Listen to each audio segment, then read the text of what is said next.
Help! On the day before my grandchild's funeral, a faint voice came from somewhere.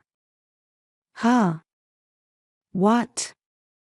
As I listened closely, it seemed to be coming from inside the coffin. Trembling with fear, I opened the lid of the coffin, and there was my 3-year-old granddaughter, who was supposed to have died from illness, tied up with chains.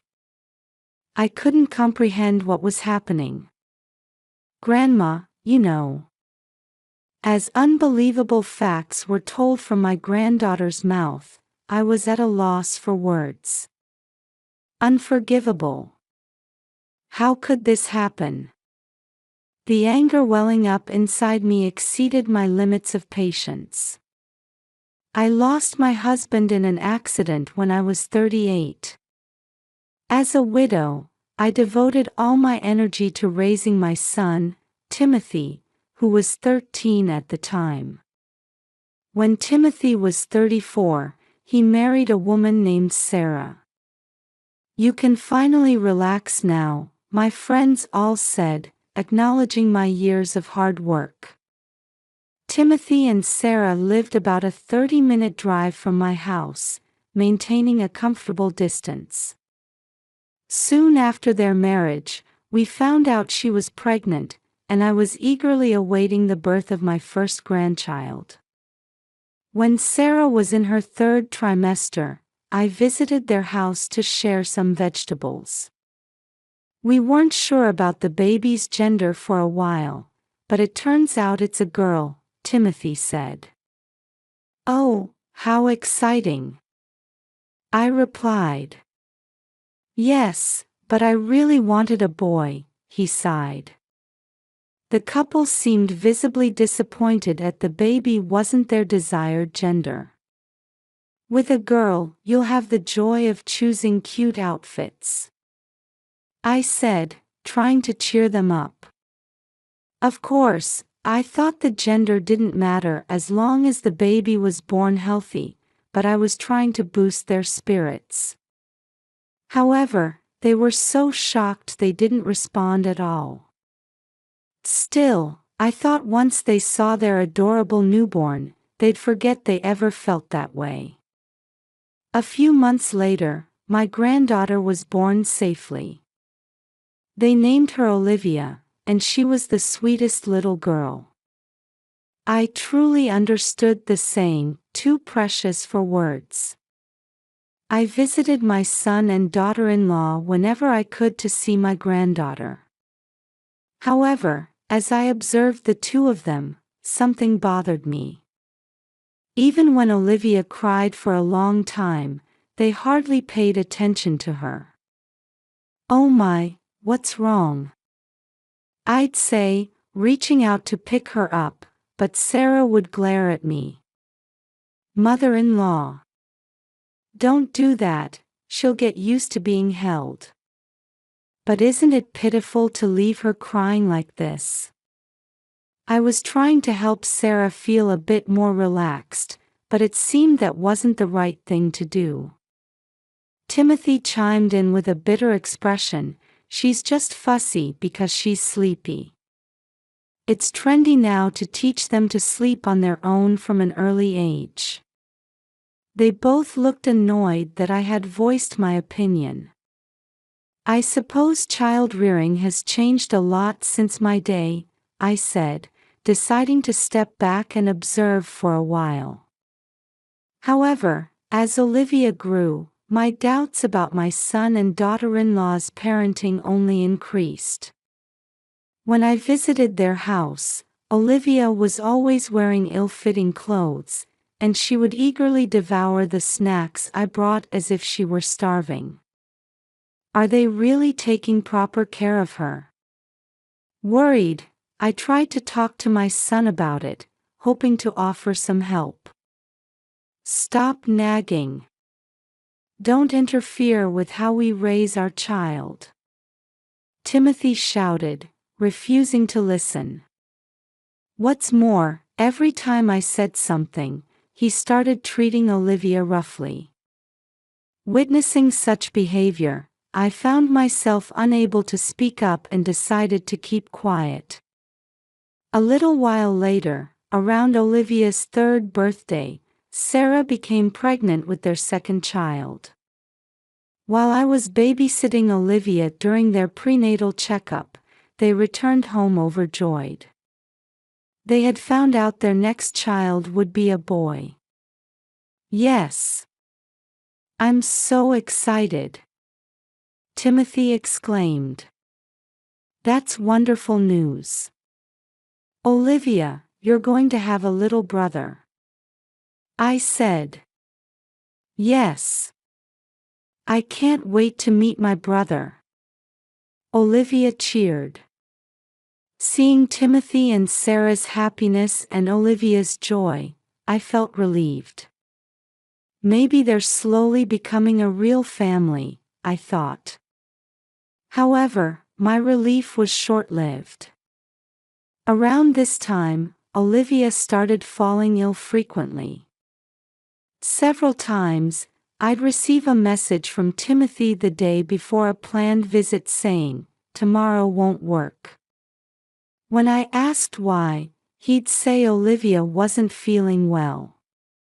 Even when I offered to visit and check on her, they refused.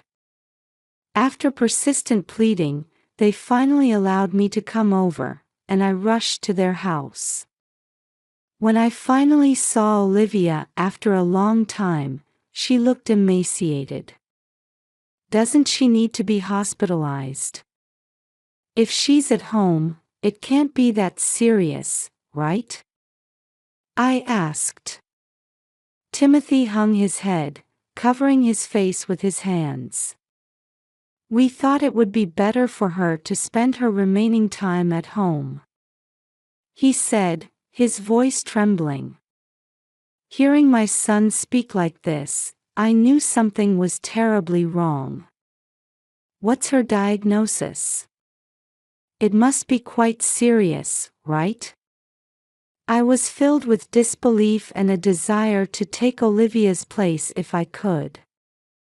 After that, I visited Olivia as often as time allowed, but my son and daughter-in-law gradually prevented me from seeing her, saying it might tire her out.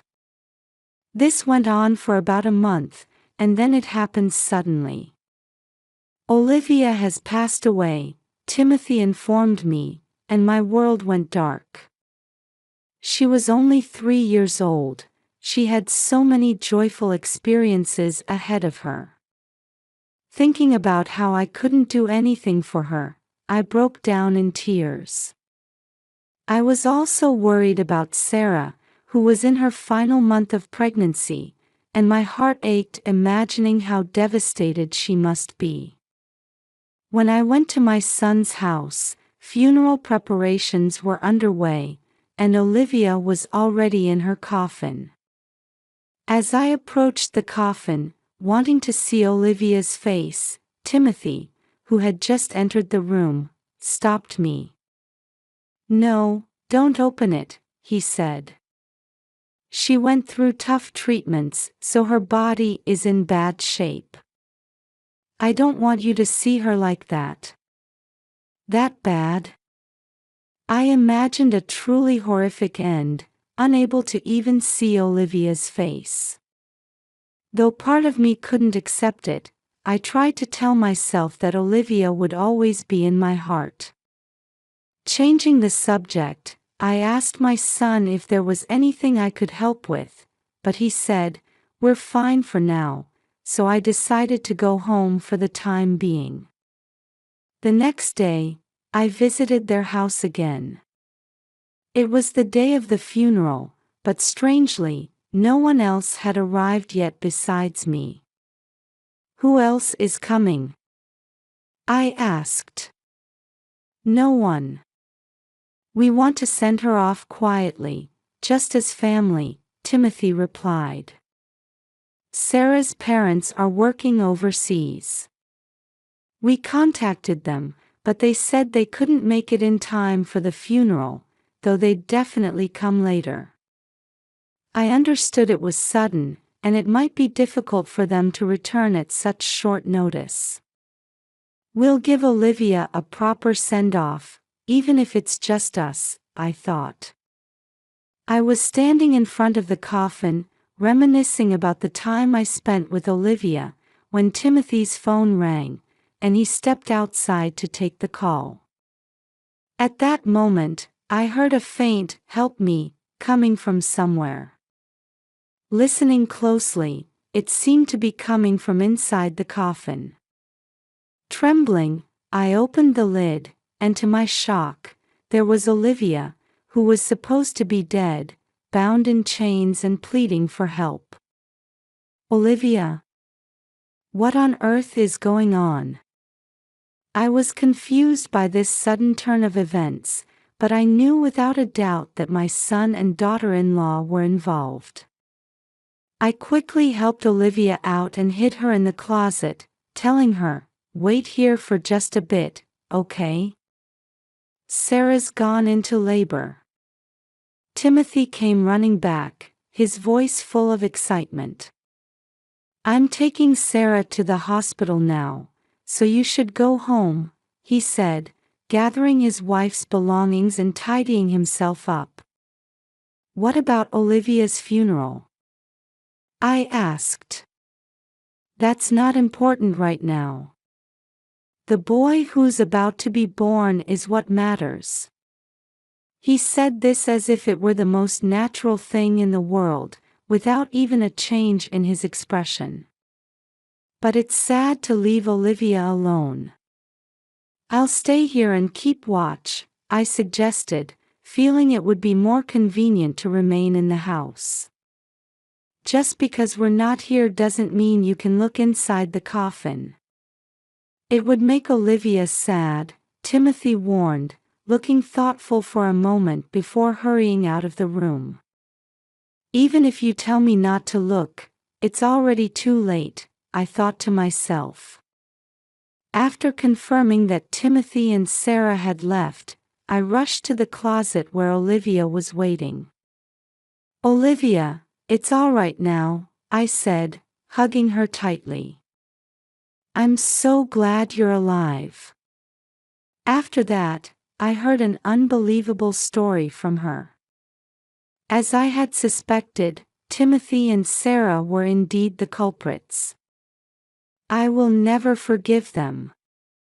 Unable to contain my anger, I decided to punish them and began preparing to corner the two of them. The next day, I received a call from my son. "A healthy baby boy was born," he announced in an elated voice. "Congratulations. We must celebrate." "I'll come to the hospital later," I replied. About 3 hours after the call, I visited Sarah's hospital room. "Look, Mom. It's our long-awaited son. Isn't he cute?" Timothy said excitedly as soon as I entered the room, holding up his newborn son. He and Sarah exchanged glances, smiling happily at each other. "You won't be smiling for long," I thought to myself. When I asked them about Olivia's funeral, their expressions changed instantly. "Oh, we're busy with the new baby, so we decided to just cremate her without a funeral. We'll let you know when it's all done," Timothy answered dismissively, as if it were a bothersome task. Now, it's time for their punishment to begin. I gave a signal behind my back, and Olivia ran towards the newborn baby. "Wow! He's so cute. This is my little brother, right?" Seeing this, my son and his wife were visibly shocked, looking back and forth between Olivia and me. "Oh my! Olivia!" I pretended to be surprised by her appearance. "You opened the coffin. Didn't I tell you not to?" Timothy confronted me, his tone harsh. I glared back at him. How could you chain her up and lock her in a coffin? That's despicable. Huh? That's none of your business, is it? I explained how I discovered Olivia. When I opened the coffin lid, Olivia's mouth was covered with cloth, but it had slipped a bit, allowing her to call for help. Just imagine how scared Olivia must have been, unable to move in that dark box. As I started to say this, my son suddenly hugged Olivia tightly. You came back to life. That's great, isn't it, Sarah? Yes, it really is. They were putting on an exaggerated act, thinking they could fool me. Olivia, can you tell me why you were in that box? I asked my granddaughter with a gentle smile. Well, Daddy and Mommy wrapped me up tight.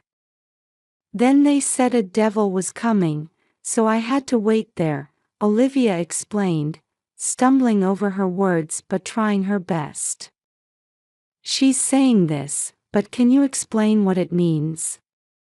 I asked. Timothy had lost his earlier bravado and became less talkative. Not wanting Olivia to see me corner her parents, I beckoned her and said, I need to have an important talk with your parents now.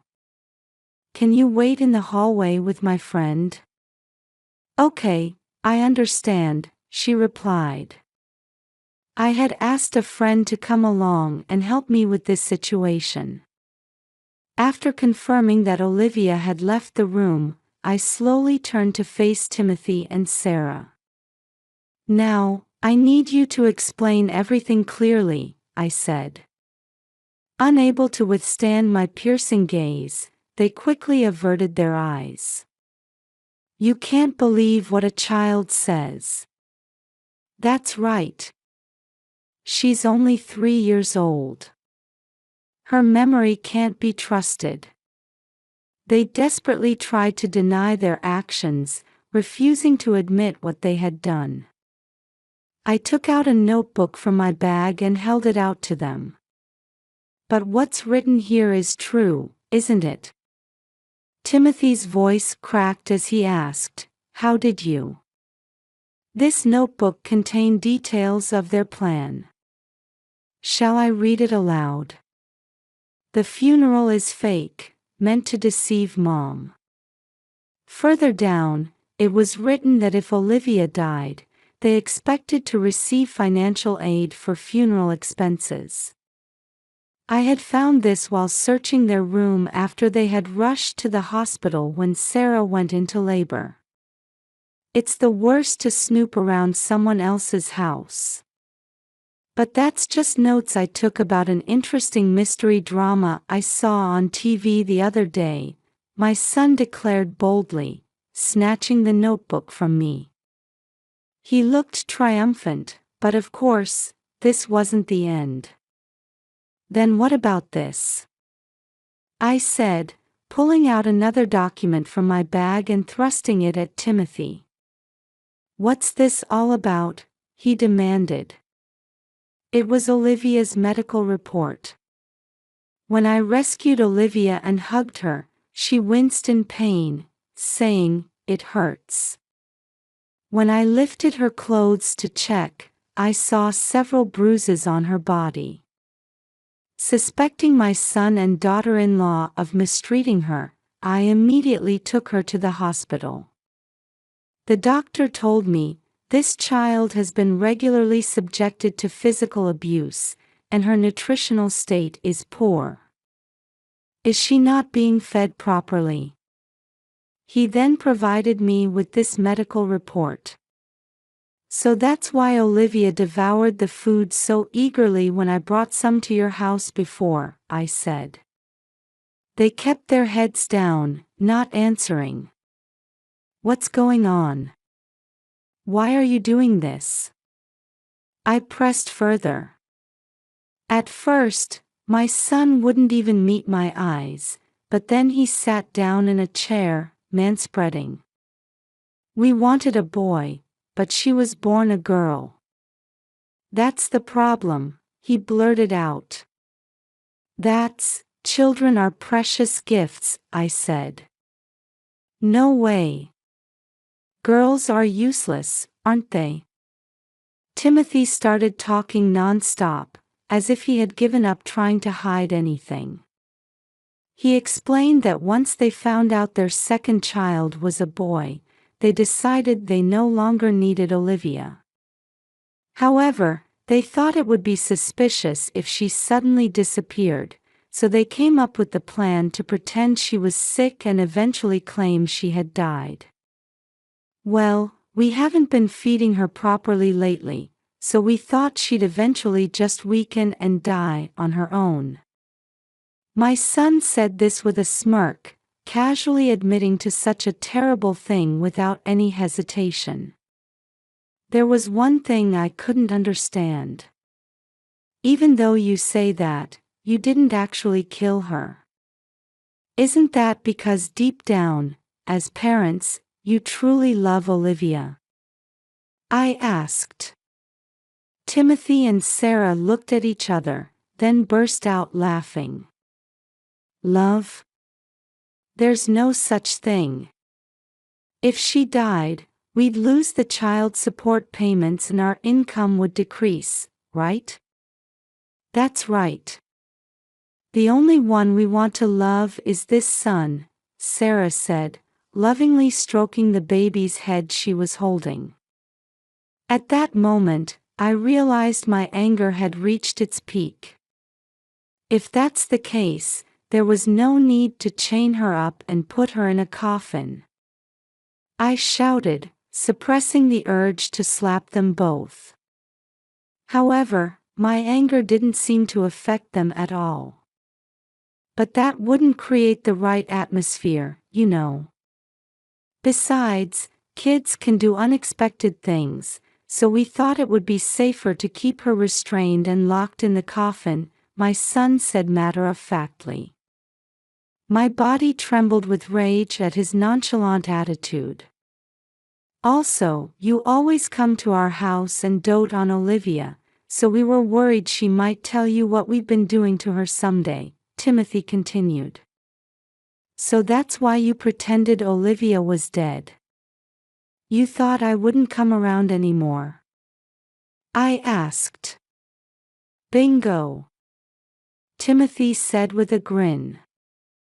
Now that we have our boy, you can have Olivia if you want her, he added. That's right. We don't need her anymore, so do whatever you like with her, Sarah chimed in. They were treating Olivia like an object, and worse, they seemed to be enjoying it. Before I knew it, I had grabbed my son by the collar. Want to fight? I won't go easy on you just because you're my mother, Timothy said provocatively. But I realized that if I gave in to this, I'd be no better than them. So I let go of my son and glared at them both. I'll raise Olivia and your newborn son myself, I declared. What? Are you crazy? We're not giving up our son. No way. They shouted angrily. It was time to deliver the final blow of my punishment. I've already reported this incident to the police and Child Protective Services. You should be prepared for how the authorities will judge parents who abuse their children, I said. As soon as I said this, Sarah grabbed Timothy's arm and kept shaking it, pleading, "What are we going to do?" over and over. But Timothy just stood there, dumbfounded, unable to answer. I think the police might be arriving here soon, I added. Wait a minute. What if they really take our son away? What should we do? Timothy asked. That's not my problem. You brought this on yourselves, I replied coldly. We'll take good care of Olivia from now on, so please tell them your report was a mistake, they begged, bowing their heads to me. As if I could believe that. I said, pushing them away. They muttered, "What should we do?" and slumped down where they stood. After that, Timothy and Sarah were arrested, and the children were temporarily placed in protective custody. The incident was widely reported in the news and weekly magazines, with my son and daughter-in-law's names and faces exposed. Even after they're released from prison, they'll likely live the rest of their lives being pointed at and whispered about. As for me, I ended up taking in and raising both grandchildren. With another precious little one added to my life, I can't stop smiling. My friends tell me, "You look so youthful these days." Perhaps it's because I have a new purpose in life. I'm not entirely displeased with the compliment. Olivia is a great help around the house, and I'm truly grateful for her. I'm determined to stay healthy and energetic so I can watch my grandchildren grow up. That's what I'm focusing on now.